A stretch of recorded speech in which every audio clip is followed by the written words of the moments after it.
ఇచ్చిన పెన్షన్ ఆసరాగా నిలిచింది. కిడ్నీ వ్యాధి బాధితులకు 10,000 ఊరటిచ్చింది. ఆటో కార్మిక సోదరులకు ప్రతి ఏటా 10,000. హోంగార్డుల వేతనాలు పెరిగాయి 21,000.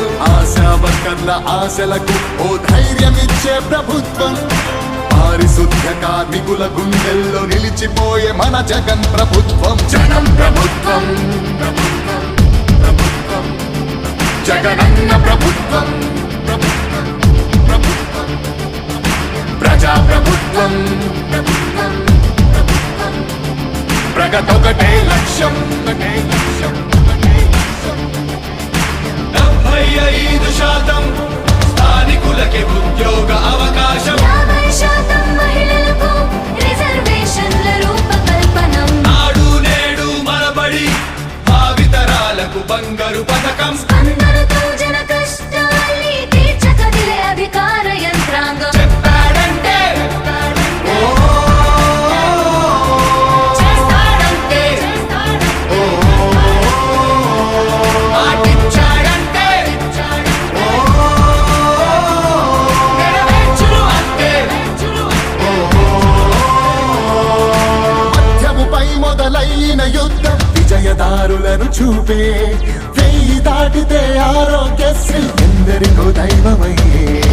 పేదలకిచ్చే పక్కా ఇల్లు సొంతింటి కలను తీర్చే. అమ్మఒడి పథకం ద్వారా ప్రతి అమ్మ కష్టాలు తీరే. చేనేతలకు ప్రతి ఏటా 24,000 సహాయం. ప్రతి మహిళకు అందనుంది వైఎస్ఆర్ ఆసరా పథకం. పెళ్లి కానుకతో ప్రతి పేదింటికి పెద్దయ్యను మన ప్రభుత్వం. యుద్ధ ప్రతిపాదనలతో జన కళ్ళను తీసుకొస్తోంది జగన్ ప్రభుత్వం. జనం ప్రభుత్వం, ప్రభుత్వం, ప్రభుత్వం, జగనన్న ప్రభుత్వం, ప్రభుత్వం, ప్రభుత్వం, ప్రజా ప్రభుత్వం, ప్రభుత్వం, ప్రభుత్వం, ప్రగతొకటే లక్ష్యం, ఒకటే లక్ష్యం, ఒకటే లక్ష్యం. మళ్ళీ పేద విద్యార్థులకు ఫీజు రియంబర్స్మెంట్ అంట. 108, 104 ప్రతి మండలానికి ఒకటంట. నామినేటెడ్ పోస్టుల్లో 50% రిజర్వేషన్లు. ఎస్సీ, ఎస్టీ, బీసీ మైనారిటీల అభ్యున్నతి కంట. వైఎస్ఆర్ బీమా పథకం, 0 వడ్డీకే రుణాల విప్లవం. ప్రభుత్వ ఉద్యోగుల సంక్షేమం, కాంట్రాక్టు ఉద్యోగుల భవితవ్యం. దళిత కార్పొరేషన్లకు నిధులు, మత్స్యకారులకు అంది. గన్నవరం నియోజకవర్గం గన్నవరం మండలంలో పేదలకు ఇళ్ళు నవరత్నాల్లో భాగంగా ఇద్దామని మొదటి దశలో భాగంగా అర్హులైన పేదవాళ్ళు చాలామందికి ఇవ్వడం జరిగింది.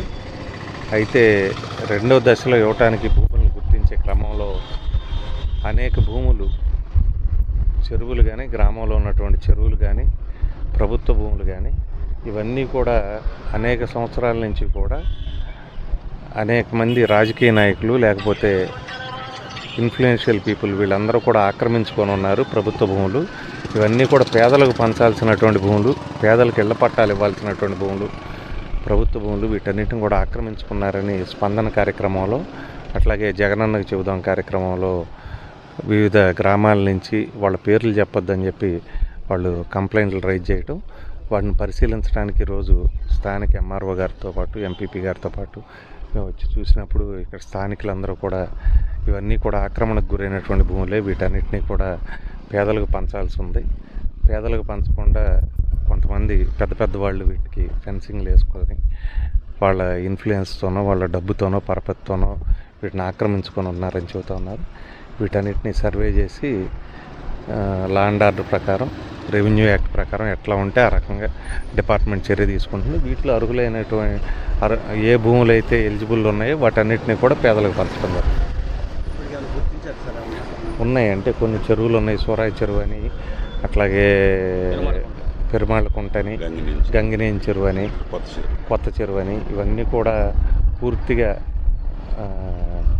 శుభ్రంగా నింపేసి వాటన్నిటిని కూడా ఆక్రమించుకొని ఉన్నారు. వీటిని పరిరక్షించుకోవాల్సిన అవసరం, అట్లాగే ఏమాత్రం అవకాశం ఉన్నా కూడా వీటిని పేదవాళ్ళకి పంచాల్సినటువంటి అవసరం ఉంది. భూమి లేనటువంటి నిరుపేదలకి, ఇళ్ల పట్టా లేనటువంటి నిరుపేదలకు పంచాల్సిన అవసరం ఉంది కాబట్టి వీటన్నిటిని చూడటం జరుగుతుంది.